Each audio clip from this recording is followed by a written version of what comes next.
Common bike problem number 6 is getting stuck in a crowded section of athletes. When this happens, we need to avoid drafting, so we have to stay, keep a distance between the bike in front of us.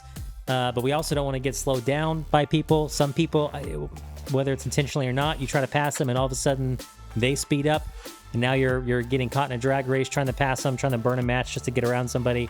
Navigating the field can be a whole thing, and it can become a problem when we're out there. So, Coach Kurt, if we're on course and the triathletes around us are slowing us down, they're hogging up the road, they're clogging up the road, they're impeding our progress, what do we do? Yeah, this is a tough one, and I've seen this change over the years. I'll, s- I'll play it really, really safe.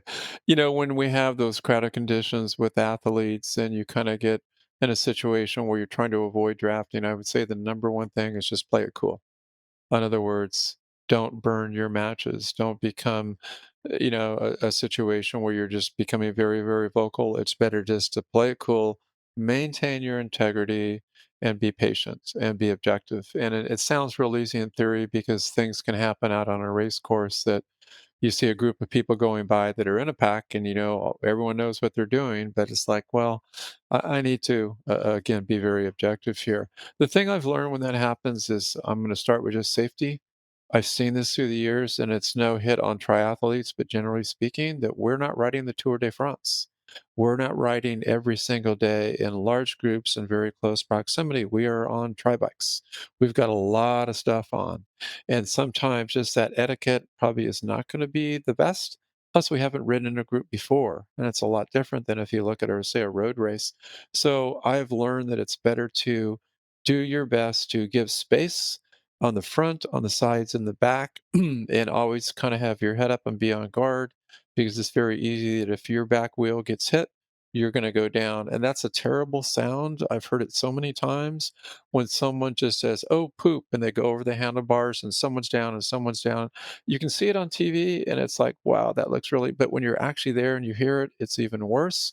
Know too that when you're in that situation, that if you're trying to get away from a group, you might be at 175 watts, you're going to burn up to 250 to pull ahead. Chances are they're going to catch back up with you. So Yeah, again, you're 100%. burning matches. The best thing is just give a little bit of space, pull back a little bit. Know too that when you're in the group, I mean, again, just to be very objective, the big benefit is your heart rate comes down, your wattage comes down, you're going to run a lot better, but do your best just to manage it. It's going to happen in any race where you're on a flat or it gets really, really impacted. But when you get to that finish line, you can check yourself to say, I did my best to avoid drafting and/or I got through those crowded conditions. And if people did that, honestly, I've learned I just need to let it go.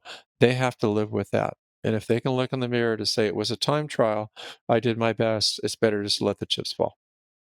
Yeah, it's like driving on the highway, right? And you see the one car just like doing everything they can to zigzag and cut people off and make some unsafe passes. And, all of a sudden you keep driving 10 more minutes on the highway and there's that person only 8 seconds in front of you and for all the work they did, right? And it's kind of the same thing. You can spend a lot of effort trying to get around one or two people.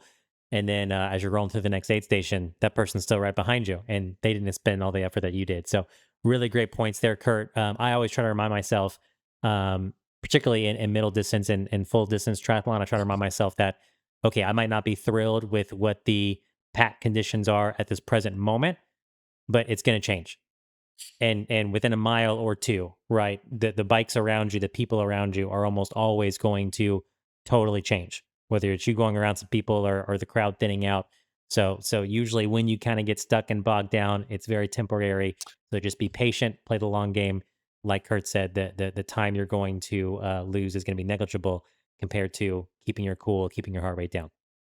Yeah, and the other scenario, and it's again so vivid in my mind, is when any athlete is approaching an aid station. If you're behind somebody and they literally almost come to a stop, you're asking yourself, "Why are you stopping?"